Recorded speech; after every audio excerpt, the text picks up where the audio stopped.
Começa aqui o Fogo contra Fogo desta semana.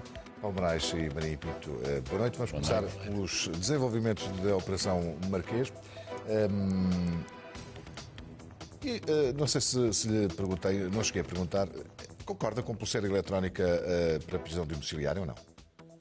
Eu sempre defendi a prisão, a pulseira eletrónica, como uma alternativa à prisão. Acha então legítimo que José Sócrates faça dessa decisão do Ministério Público um caso político, podemos dizer? Não é um caso político, a decisão é dele. Cada um aceita ou não, é obrigatório. Em certas medidas, a prisão eletrónica pode até ser mais humilhante do que a própria prisão. E aqui, no caso, é assim, isto está numa tensão muito grande.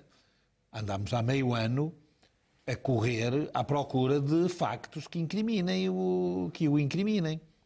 Nem se sabe se são em Portugal, se foram na Venezuela, se são em Angola, se foi com o Grupo Lena, se agora foi em Valdeirão. Nós não sabemos. Eu não sei e leio tudo e cada semana ou cada 15 em 15 dias aparecem mais factos. Dá a ideia, isto é uma percepção empírica de quem está de fora, dá a ideia que o Ministério Público, a Justiça Portuguesa, está completamente à rasca para salvar a face.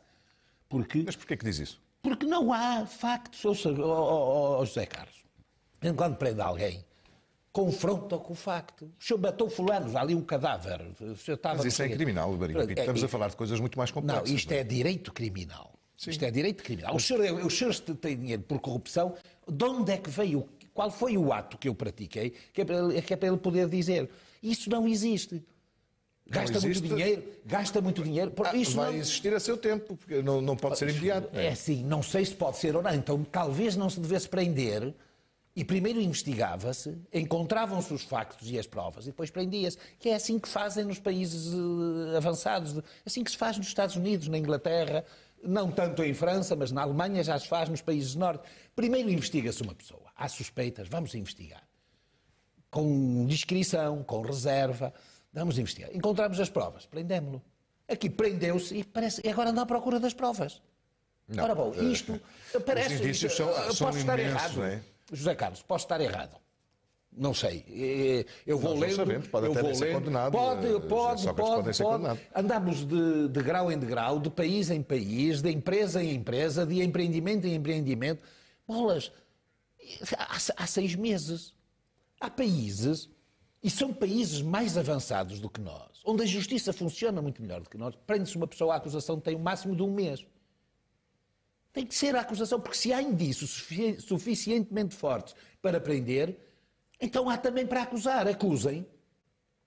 Percebe? Isto é enorme, mas não é com o José Sócrates, isto é com o Oliveira Costa, isto é com todas as pessoas que estão presas, com milhares de pessoas. Há indícios para prender, acusem. Agora, não prendam, por favor, para ir investigar. Porque se não, quer dizer, e depois o argumento é sempre o argumento esfarrapado, perturbação do inquérito. Ora, valha-me Deus, prende-se uma pessoa para não perturbar um inquérito. A normalidade do inquérito é superior à liberdade de uma pessoa, de um cidadão. Depois vem com esta coisa, perigo de fuga. Um tipo que é preso a entrar na manga do avião, a entrar no país, perigo de fuga. Por amor de Deus, não faça de nós tudo. Ouça, Zé Sócrates pode ter todas as culpas do mundo, pode ser corrupto, pode tudo isto ser verdade. Agora, cheira muito mal esta investigação. A forma como está a ser conduzida, cheira. Ele até pode ser culpado. Agora, a investigação, meu Deus do céu, arranjem, reformem a justiça, porque isto é uma vergonha para o país. O senhor não sabe, nem imagina, os comentários que se faz no Parlamento Europeu. Quais são, o que é que ele fez? Perguntam-me quase todos os dias, deputados. E o senhor diz? Não sei. Dizem que ele está corrupto. Eu não acredito que diga que não sei. Há indícios que são públicos e conhecidos. E os indícios são fortíssimos, realmente, como aliás vai dizer o Tribunal da Relação. Como já em todos os habeas corpus já foi dito e redito pelo Tribunal da Relação. Porque os indícios são de facto fortes. Agora, não se pode obrigar o Ministério Público a acusar o mais depressa possível porque então se trata de um ex-primeiro-ministro. Então não se prenda. Não, porque não há diferença entre um ex-primeiro-ministro e o comum dos mortais, como nós que aqui estamos. Os indícios não são fortes. José Sócrates gostaria que houvesse. Deixa-me só rebater aqui. José, os indícios não são fortes por causa de haver 2 ou 3 ou 4 juízes a dizer que são, ou 2 ou 3 tribunais. O senhor tem alguém que lhe paga as férias, por exemplo? Quero os factos. Tem algum amigo de escola, do banco de escola, que lhe paga as férias? 45 mil euros? Não, mas metam bolas, indício, por amor de Deus, expliquem. É um indício de que o dinheiro que é usado por Carlos Santos Silva... José, vamos lá ver uma coisa. Isto andou à procura das cabras. Isto é o grande princípio do direito criminal português. É quem tem cabritos tem e vende e cabras não tem. Isto não é. O direito em geral e o direito criminal em especial não funciona com os adágios, com os provérbios, com os brocardos populares. Tem regras e tem valores que deve respeitar. E isto não está a ser respeitado, independentemente da culpa ou não do arguido. Eu não ponho as mãos, como disse já várias vezes. Agora, isto é uma vergonha para a justiça. E para mim, como português e no Parlamento Europeu, as pessoas riem-se. Então, quando não há acusação, ao fim de 6 meses... Não, pode até demorar um ano, mais de um ano. O senhor tem que explicar o nosso direito penal. Quer dizer, isso é o desconhecimento das pessoas do Parlamento Europeu. É que se possa prender uma pessoa e esteja mais de 6 meses sem ser acusada, ou até um ano, até pode estar 4 anos, mais de 4 anos em prisão preventiva. Não, em Portugal. Pode. Se houver recurso para o Tribunal Constitucional, especial completo. Agora talvez já não. Agora para aí já umas alterações do último ano. Paulo Brás, como é que tem visto o desenvolvimento deste caso? Eu acho que isto são uma série de episódios e eu gostava de referir algo que já disse aqui. José Sócrates provavelmente será brevemente acusado e julgado, independentemente do veredicto que o Tribunal tenha sobre esta matéria, sobre Sócrates, quer ele passe à posteridade, à história, como vítima ou como vilão. Numa coisa eu não tenho dúvidas. José Sócrates é culpado do grande mal que fez este país. Porque, vejamos o seguinte, hoje estamos nós todos a pagar, não só por causa dele, naturalmente, porque depois o governo que veio a seguir também não melhorou a situação. Mas o facto é que José Sócrates prejudicou e muito as contas públicas portuguesas. Porquê? Por causa da crise internacional? Não. Porque andou a fazer negócios ruinosos com privados num esquema de corrupção permanente e de tráfico de influências. É de um cavalheiro destes que nós estamos a falar. Eu começo a estar de acordo consigo em alguma coisa. A fazer um julgamento político, vamos a isso. José Sócrates fez muitos maus contratos, mas há 2 que são verdadeiramente criminosos do ponto de vista social. O primeiro são as parcerias público-privadas, em que garantiu rentabilidades de 20 e tal % ao ano às empresas do regime de Sócrates, que aliás normalmente são as empresas de todos os regimes. Mas foi Sócrates que formatou o modelo final das parcerias público-privadas, garantindo rentabilidades milionárias e comprometendo as contas públicas até 2035. O modelo de PPPs de Sócrates pôs as contas públicas de rastos até ao ano 2035, daqui a 20 anos. Não bastasse isso, foi José Sócrates que pegou num negócio que aparentemente está muito ligado ao PSD, que é o BPN, que pertencia à Sociedade Lusa de Negócios, que funcionava na esfera do PSD, de Dias Loureiro, de Oliveira Costa, mas quem nacionalizou o BPN, quem assumiu os prejuízos todos do BPN de 7 mil milhões de euros, foi em 2008 o governo de José Sócrates. Paulo Moraes, deixe-me introduzir aqui só uma componente nova. Grande parte do buraco do BPN, sabe de que é que resulta? Vamos ver. Vem dos ativos tóxicos da Caixa Geral de Depósitos, que foi transferido para lá através da conivência do então presidente do BPN, que era um boy de José Sócrates, que era o Francisco Bandeira. A Caixa Geral de Depósitos tinha buracos de milhões em aventuras que se meteu, transferiu-os para o BPN. Pelo menos essas suspeitas correm aqui através daquela Armando Vara, Francisco Bandeira e Santos Ferreira. E agora repare, José Sócrates faz este dano todo às contas públicas portuguesas. Leva o país à bancarrota. E, portanto, ele causou muito dano. Mas agora vamos à Operação Marquês. No seu consulado, durante o seu tempo de governo, naturalmente que alguns grupos cresceram, outros desapareceram, e tudo isso é normal. Mas alguns grupos cresceram de forma muito próxima de José Sócrates. Há um conjunto de grupos económicos, nomeadamente o Grupo Lena, e aqui vimos a Operação Marquês, que passou da condição de grupo de média dimensão do centro do país à condição de maior fornecedor do Estado português. E então José Sócrates sai do governo e vai viver sem rendimentos. Mas vai viver sem rendimentos onde? Numa zona chique de Paris, compra carros de luxo, tem motorista, vive faustosamente sem rendimentos. E sem rendimentos à custa de quem? À custa de um conjunto de amigos, mas que por coincidência eram empresários ligados ao grupo que mais cresceu quando ele foi primeiro-ministro. Portanto, há claramente aqui uma troca de favores. A parte jurídica já lá iremos, mas há aqui claramente uma troca de favores. Aqueles a quem José Sócrates fez o favor de transformar no maior grupo económico, o maior fornecedor do Estado português, fizeram a Sócrates o favor de lhe manter uma vida de luxo. É natural que a Justiça queira investigar esta troca de favores. Mas acha que a investigação tem-se portado bem, usando termos termos assim, mais comuns? Assim, eu não me posso pronunciar sobre o plano jurídico, como é evidente, não sei, não conheço o processo, e julgo que ninguém conhece em profundidade e, além disso, não é a minha especialidade. Mas no plano social, parece-me lógico que se há um grupo que faz muitos favores a um indivíduo que foi primeiro-ministro, que, enquanto primeiro-ministro, fez muitos favores a esse grupo, que a Justiça vai investigar a troca de favores. Por isso eu não fico surpreendido pelo facto de Sócrates estar preso, estar a ser perseguido pela Justiça. O que eu fico surpreendido é só lá estar ele. Porque uma ação desse tipo não se faz sozinho. Não, mas aquilo que me surpreende é Sócrates, os cúmplices de Sócrates. Porquê é que não se faz a investigação antes de prender as pessoas? Porquê é que nos outros países as pessoas em liberdade não perturbam os inquéritos, nem fogem, e aqui todas fogem, todas perturbam o inquérito, têm que ser presas antes. Será que o nosso Ministério Público não consegue fazer uma investigação de crimes graves sem prender o suspeito? Mas a liberdade para os nossos magistrados... O doutor fez uma pergunta e eu vou-lhe... Nós já repetimos esta discussão aqui 10 vezes e há uma coisa que eu lhe vou perguntar. O doutor é contra toda e qualquer prisão preventiva? Não. Então só Sócrates é que não deve estar em prisão preventiva? Desculpe, Dr. Paulo Moraes, não utilize esse tipo de argumento e de falácia comigo. Não, mas então eu tenho muito respeito por si, muita consideração por si e pela sua honestidade, mas esse tipo de argumento de falácia, não estique os meus argumentos para justificar mas então o seu. Não é o único. Há muitas pessoas neste país, nós temos uma taxa de prisão preventiva superior à média europeia. Estão demasiadas pessoas, estão milhares de presos preventivos nas cadeias portuguesas e não deviam estar. Porque o Ministério Público interpreta a prisão preventiva contrariamente à lei. O Ministério Público e os juízes que prendem interpretam como uma antecipação da pena. E a prisão preventiva não é isso. Nos Estados Unidos há pessoas que vão para julgamentos a conduzir o seu próprio automóvel onde podem ser condenadas à morte. E vão em liberdade. É preciso mais respeito pela liberdade das pessoas em Portugal.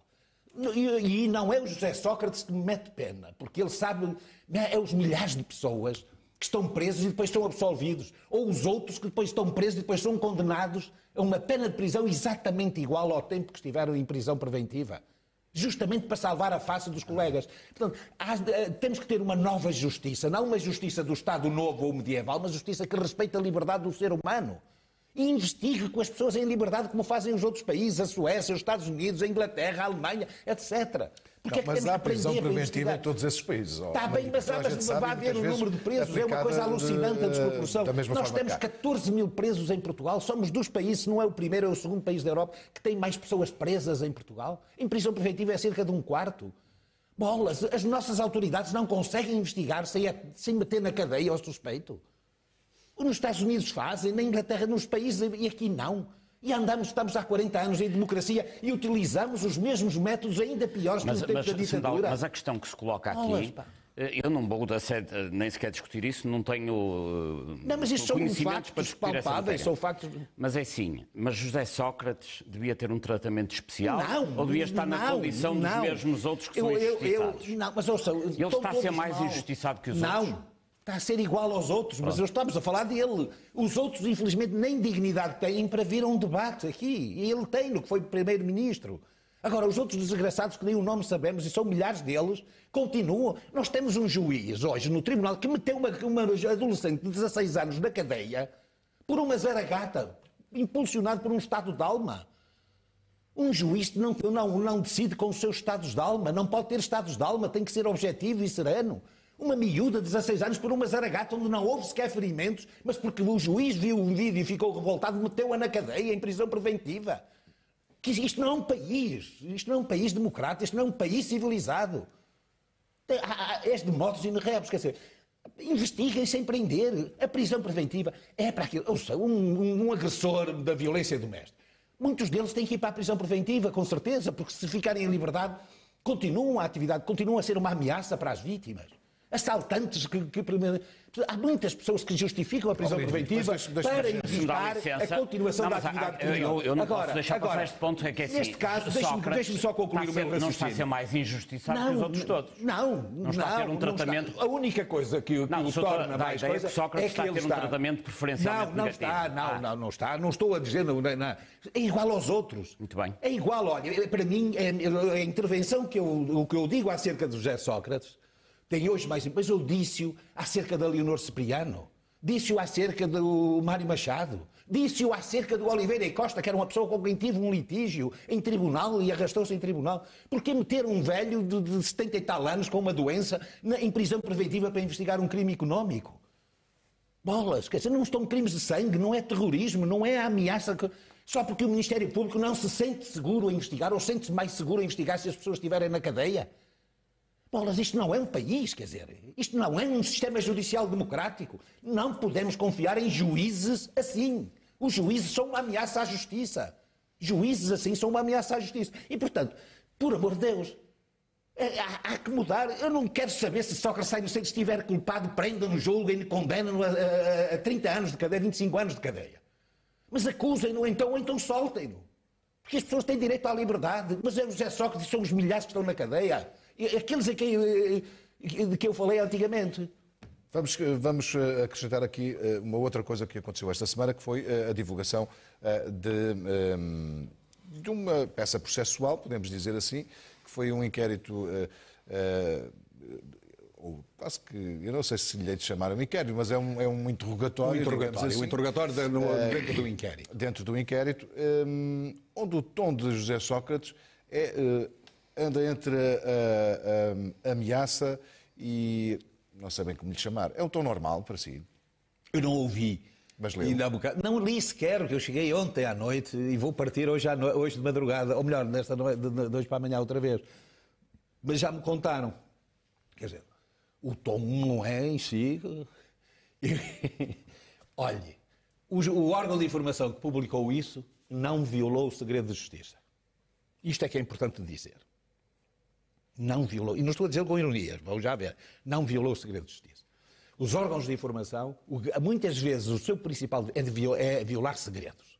A outros compete garantir e proteger os segredos. E, portanto, são pagos para isso e, às vezes, bem pagos para proteger os segredos e não os protege.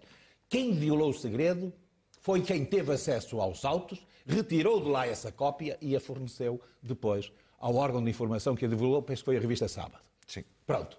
Esta é a primeira coisa. O tom com que José Sócrates responde ao juiz, não sei, nem sei sequer o tom do juiz, interessa-me a substância das respostas. E esta... Então, para não nos focarmos muito no tom, mas de facto, Sócrates, nesse interrogatório, em nenhum momento se foca em justificar algumas das perguntas que Rosário Teixeira teria, mas para, umas vezes, atacar o Ministério Público, outras vezes atacar o juiz de instrução, e sempre com um tom ameaçador e, enfim, responde politicamente. Não sei, eu não sei como é que faria se estivesse no lugar dele. Se estivesse culpado, agiria de uma maneira, se estivesse inocente, agiria de outra. E possivelmente poderia ter, se estivesse a ser interrogado sobre um crime... Mas o senhor não está no grupo de pessoas que acham que ele é um preso político, ou está? Não, claro que não. Isso não tem... Não há presos políticos. Agora, há presos justificadamente e há presos injustificadamente. E eu acho que, como disse, quer o José Sócrates, quer alguns centenas ou milhares de presos preventivos neste país, estão presos injustificadamente. Não se justificava a prisão preventiva. E no caso de Sócrates também entendo que não... E repito, independentemente da culpa que ele tiver, se eles se provarem a culpa... Eu sou o primeiro a aplaudir a condenação. Um primeiro-ministro que se deixou corromper merece ir para a cadeia. Mas isto tem que ser julgado e tem que ser provado. Não é porque ele tem cabritos. Por amor de Deus, quer dizer, que se mete na cadeia para investigar. Pois, José Carlos, só para concluir. Primeiro há perigo de fuga. É para si, Não é para o acórdão da relação de Lisboa, que adotou a doutrina do Dr. Paulo Moraes. O acórdão da relação de Lisboa prestou grande homenagem ao Dr. Paulo Moraes, porque o Dr. Paulo Moraes que disse aqui várias vezes que quem cabritos vende e cabras não tem, de algum lado. E o Tribunal da Relação citou o Dr. Paulo Moraes, sem referir o nome, é certo, mas citou. O problema é este. Seja com José Sócrates, seja com quem for, seja com toda a gente. Mas investiguem sem prender. A prisão é o último recurso. E aqui, neste caso, deixo só para concluir. O Ministério Público entendeu que já não se justificava a prisão preventiva. Mas como ele recusou, então ficas preso. Em Évora. Então ficas preso. Como ele recusou, entendeu que seria mais ou menos... E eu, às vezes, tenho dúvidas. Mas diz-se que subsiste o perigo de fuga, subsiste... Ouça, se subsiste o perigo de fuga, saía da cadeia. Acha que é a pulseira eletrónica que o impede de fugir? Eu fujo com a pulseira de corte e vou-me embora. A pulseira eletrónica é um mecanismo que está ligado ao telefone. Se eu fugir, dá alerta. Eu posso fugir na mesma. Não é a pulseira eletrónica que impede a fuga. Sabe, o Ministério Público parece que está à deriva, preso no seu labirinto e não sabe o que fazer. E então apresentou isto. Primeiro propôs a medida, porque é assim, se ele continuar preso, o Ministério Público tem que apresentar a acusação até novembro, no prazo de um ano. Implacavelmente. Sim. Se ele saísse agora em prisão preventiva, depois tirava-se a pulseira, já não era preciso a autorização dele. E então podia já multiplicar o prazo, já podia prolongar muito mais o prazo para a acusação. Aspecto, e talvez tenha sido isso que levou o José Sócrates. Não, então acusem-me. Acusem-me. E, portanto, viu essa atitude de Sócrates? Sócrates, enfim, eu não sou psicólogo, não sei perceber o que vai naquela cabeça, mas Sócrates é verdadeiramente... sempre teve o perfil, aliás, ele lançou essa ideia, ele próprio, de ser o animal feroz, portanto, o tiranete que dominava tudo à sua volta. Foi ele que vendeu essa imagem. Como é sabido, Sócrates sempre teve a tendência de tentar condicionar a comunicação social, tentar censurar quem falava mal dele, tinha agências de comunicação, tinha e tem, diga-se de passagem, agências de comunicação a trabalhar em permanência na sua estratégia, e portanto ele, apesar de estar preso, esteja em Paris, esteja em Évora preso, esteja onde estiver, ele tem uma estratégia de poder. E tem uma estratégia de poder que resulta também dos muitos negócios que fez enquanto foi Primeiro-Ministro. Porque quando se fazem muitos negócios com muitas empresas, em nome do Estado, cria-se uma estratégia de poder, como aliás está a fazê-lo agora o Dr. Passos Coelho, com as privatizações, está a criar a sua estrutura de poder. Sócrates criou a sua estrutura de poder económico, baseado nas parcerias público-privadas, no BPN e noutros negócios. E, portanto, como ele tem uma estrutura de poder, vai manter e vai tentar manter ao máximo para os seus voos políticos, que eu penso que verdadeiramente... Acha que ainda tem futuro político? Eu acho que José Sócrates, no fundo, interiormente, deve achar que tem futuro político. Não acha, ele próprio já não acha. Imagino que se ele é inteligente, não tem futuro político nenhum em Portugal, porque, ouça, há coisas que estamos a discutir num plano jurídico ou num plano jurídico ou criminal, têm uma densidade. Num plano político são esmagadoras. Isso aí, meu caro, isso aí... Mas há de reparar, agora, nem tudo o que é ilícito, politicamente ilícito, é criminalmente ilícito, mas tudo o que é criminalmente ilícito é politicamente ilícito. Dr. Maria, portanto, neste momento, José Sócrates continua a controlar o Partido Socialista. Não. As pessoas têm curta memória. Isso não é verdade, Dr. Paulo Moraes. Dê-me licença. O programa do PS... Ele tem uma tendência dentro do Partido Socialista. Dr. Paulo Moraes, vamos ser razoáveis e objetivos. O engenheiro Sócrates é o responsável pelo costismo. Foi ele que empurrou o Costa sozinho não avançava, hesitava, tinha medo da própria sombra, andava ali às turras consigo próprio. Foi o Sócrates que o empurrou e os seus homens no PS que mandaram avançar e forçaram, e ele lá foi um bocado avançar contra o António José Seguro, humilhá-lo publicamente, uma coisa absolutamente inédita e insólita no Partido Socialista. Nunca aconteceu isto no Partido. Um assalto ao poder a meio de um mandato que até estava a correr bem. Não tão bem como alguns exigiam, mas talvez até melhor do que o que está a acontecer agora e do que vai acontecer com o António Costa. Isso Sócrates foi. Mas hoje Sócrates não controla o PS. Tem mesmo.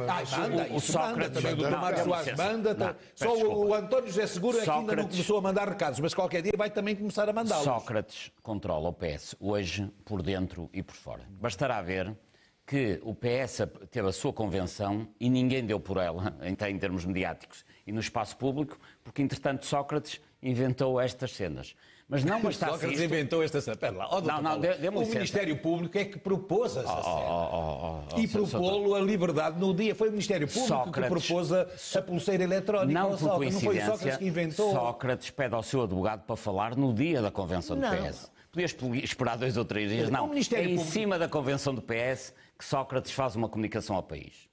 Através do seu advogado. Mas mais, quem apresentou o programa do Partido Socialista... Dr. Paulo, dê-me licença, não. Quem apresentou o programa do Socialista... Tenho que exarar o meu protesto. Deixe-me falar, mas deixe-me falar, protesto a seguir se não se importa. Quem apresentou o programa do Partido Socialista foi um senhor chamado Tiago Silveira, que foi o homem de sempre da confiança de Sócrates. Nem tanto. Foi secretário... Nem tanto, foi porta-voz de Sócrates, secretário de Estado da Presidência, e é esse o homem que dirige hoje o programa do Partido Socialista. São os homens de Sócrates que mandam por dentro do Partido Socialista não está... e é Sócrates que por fora... O senhor está mal informado sobre o interior desse partido. Olha, deixe-me só dizer duas coisas. Quem é o porta-voz... Temos muito pouco tempo, temos que ainda falar da TAP. Nas vésperas do Congresso do PS. Foi o Sócrates que quis dizer. Acho que sim. Acho que ele escolheu o momento. O Sócrates, a oportunidade de o Ministério Público propõe a redução da medida de prisão preventiva nas vésperas do programa. A culpa é do Sócrates. Dr. Paulo Moraes, vamos lá ver. Você não gosta do Sócrates. Eu acho que ele é culpado. Eu já gostei mais, que ele portou-se bem quando tive boas relações com ele, quando era bastonário e, portanto, você não gosta. Mas não devemos estar a deturpar os factos. Os factos são factos, quer sejam favoráveis às nossas teses, quer sejam contra. Temos que Doutor Paulo Moraes, quem marcou o timing disto foi justamente o Ministério Público. E não é inocente, porque o Ministério Público tem uma agenda política. Eu só peço 10 segundos para lhe fazer uma pergunta que fica em suspenso, que é, por que motivo António Costa foi escolher para líder da apresentação do programa do PS, uma peça dessa importância, um dos homens que foi o homem de grande confiança de Sócrates. Posso-lhe responder? Isso não significa que Sócrates continua a mandar no PS em António Costa, significa talvez que o António Costa está a procurar apoios e a manter equilíbrios com a facção a José Sócrates, que é o normal em política. É isto que acontece em política. Sim, mas José Sócrates, isto quer dizer também que José Sócrates tem muito peso ainda dentro do Partido Socialista. Sem dúvida, ele foi primeiro-ministro até 2011, foi ele que lançou o António Costa, foi ele que o empurrou. Temos que falar da TAP e temos já muito pouco tempo. Está resolvido o problema da TAP com esta privatização que se vai concretizar ou a posição ainda vai no adro, na sua opinião? Eu acho que ainda nem saiu. Acho que a procissão ainda nem saiu, José Carlos. Que problema é que esta privatização resolve? Ao governo, qual foi o preço por que foi vendido? Porquê é que foi vendido a meses das eleições, a meses de que tudo indica o governo vai mudar? Porquê é que foi vendida? Agora, à pressa. Enfim, eu sou mauzinho, como as pessoas... Mas cheira-me que havia muita urgência nisto, apesar de o ministro Pires de Lima dizer que o governo não venderia a TAP a meses das eleições. Fê-lo exatamente assim. Não é só o primeiro-ministro. O Dr. Pires de Lima também mentiu. Garantiu uma coisa que não cumpriu. Porquê? Olha, eu deixo-lhe uma pergunta para si, jornalista. Vamos aguardar e ver quais são os homens do PSD e do CDS que os novos donos da TAP vão chamar para bons lugares na transportação. Estaremos cá para ver. Paulo Moraes, tem esta visão da privatização da TAP ou não? Eu acho que a privatização da TAP tem que ser vista numa lógica global. A TAP foi privatizada por este governo porque Passos Coelho é verdadeiramente o privatizador. Passos Coelho é uma espécie de Vasconcelos virado ao contrário. Porque, de facto, Vasconcelos nacionalizou tudo e mais alguma coisa sem critério. Passos Coelho também nacionaliza sem critério, privatiza sem critério. Passos Coelho já privatizou os CTT porque davam lucro e a TAP porque diz que dá prejuízo. Privatiza os CTT perdendo uma rede estratégica global no país e, portanto, isto é uma falta de sentido estratégico. dizer que Passos Coelho privatizou o dobro do que a Troika exigia. Não, o Passos Coelho fez um modelo de privatizações que vai criar um novo poder. Aliás, Passos Coelho só é comparável ou a Vasconcelos Plantitz ou então é comparável ao que aconteceu na ex-União Soviética, que quando caiu a União Soviética, privatizaram uma série de grupos económicos que foram para uma oligarquia próxima do poder, que é hoje, aliás, o poder de Putin. Aquilo que nós hoje chamamos o poder de Putin é um poder que nasce numa oligarquia, quando cai a União Soviética, através das privatizações que, na altura, o governo russo dá aos amigos do poder. Passos Coelho está a fazer exatamente a mesma coisa. E até pondo em perigo o próprio interesse nacional. Bastará lembrar-nos que hoje, em termos do que é a eletricidade em Portugal, quem manda nisso hoje, verdadeiramente, é o governo chinês. Porque é uma empresa pública chinesa que controla a REN. Cada vez que nós ligamos uma luz, estamos a pagar um tributo... Sim, mas cada caso é um caso. A TAP, para si, não devia ser privatizada?